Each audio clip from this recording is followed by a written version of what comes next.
सभी सूधीजनों को नमस्कार। वो कहते हैं ना कि इकोनॉमी की वृद्धि, अर्थव्यवस्था की वृद्धि सिर्फ जीडीपी के आंकड़ों से नहीं मापी जाती।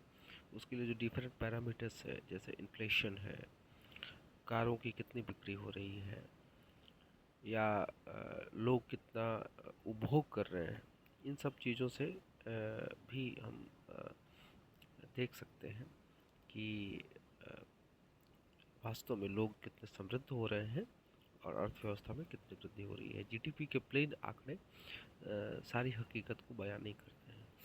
तो अभी कार बिक्री का आंकड़ा वित्तीय वर्ष 2024-25 का आया है। तो वर्ष 2024-25 में यात्री कारों की बिक्री 43,40,000 रही, जो पिछले वर्ष की अपेक्षा मात्र 2.6% की वृद्धि है।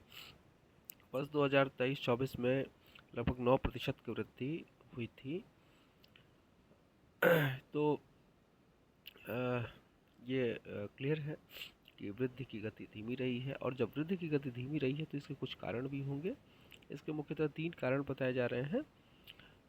कमज़ोर शहरी मांग, उच्च आधार प्रभाव, हायर बेस इफेक्ट, और हैचबैक सेडान की कमज़ोर बिक्री। तो कमज़ोर शहरी मांग यानी शहर वगैरह में लोगों में डिमांड कम हो रहा है। हायर बेस इफेक्ट है, चूँकि कोविड के समय लोग बहुत कम खरीद रहे थे, लेकिन अब लोग अधिक कारों को खरीद रहे हैं। कोविड के बाद खरीदा अगले 3-4 सालों में, लेकिन अब बेस इफेक्ट तो अब धीरे धीरे बढ़ ही रहा है, तो इसलिए इसको कम होना ही था। तो इसमें बहुत ज़्यादा much should not be read into it, तो ये लोगों का कहना है। अब इसमें कुछ आंकड़े हैं कि मारुति ने, ऑब्वियस सी बात है कि मारुति सबसे ऊपर है, तो मारुति ने 19 लाख कारें बेची हैं, जिनमें हैचबैक की बिक्री पिछले साल के 9,80,446 से घटकर 9,04,909 नग रही। हुंडई दूसरे स्थान पे, उसने 5,98,666 नग बेची, जो पिछले साल की अपेक्षा 2.6% कम रही। टाटा मोटर्स की भी बिक्री 3% घटकर 5,55,585 नग रह गई। 2 अपवाद रही टॉप 5 में।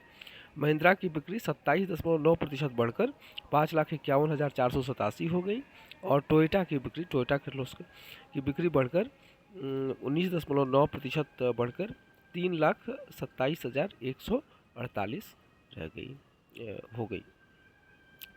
तो टॉप 5 जो हैं कार कंपनीज, उनमें हम देखते हैं कि टॉप थ्री यानी मारुति, हुंडई और टाटा मोटर्स, इनकी बिक्री घटी है।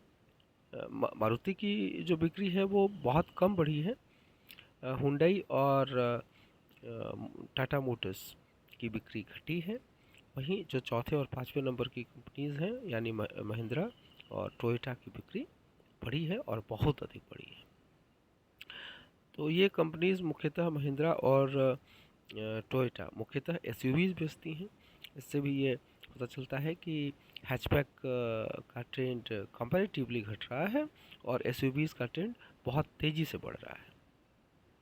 वर्ष 2024-25 में वैगन आर सर्वाधिक बिकने वाली कार रही। 1.98 लाख यानी 1,98,000 की बिक्री के साथ यह पहले स्थान पर रही। हैचबैक है, वैगन आर हैचबैक है। तो हम समझ सकते हैं कि हैचबैक अभी भी एक वर्ग है जिसमें कि हैचबैक, क्योंकि स्मॉल कार्स होती हैं, इनका दाम कम होता है, तो इसलिए लेकिन टॉप 5 में यही सिर्फ एकमात्र हैचबैक यही है, वैगन आर।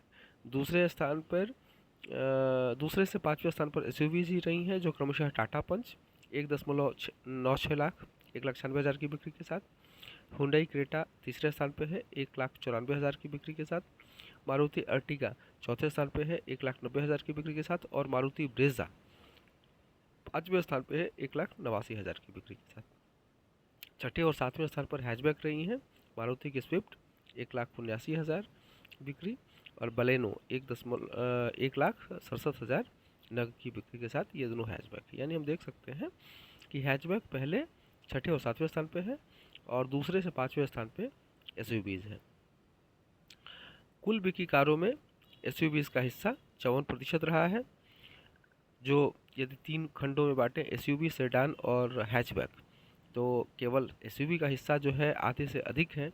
वो ये दिखाता है कि एसयूवीज़ की तरफ, विशेष करके कम मूल्य वाली एसयूवीज़ की तरफ, जो हैचबैक से थोड़ी सी या उसके बराबर महंगी हो, तो उनकी बिक्री बढ़ रही है। टाटा पंच और अर्टिगा या ब्रेजा, इनसे इनकी बिक्री से हम देख सकते हैं। तो एसयूवीज़ के प्रति ग्राहकों का रुझान तेज़ी से बढ़ रहा है। पिछले कुछ वर्षों में इनकी बिक्री दुगुनी से भी अधिक बढ़ी है। तो ये था वर्ष 2024-25 में कारों की बिक्री का एक संक्षिप्त विश्लेषण। आशा है कि आप सभी को पसंद आया होगा। आंकड़े कुछ ज़्यादा हो गए हैं, बोझिल थोड़े लग रहे होंगे, तो आप सभी को धन्यवाद और नमस्कार।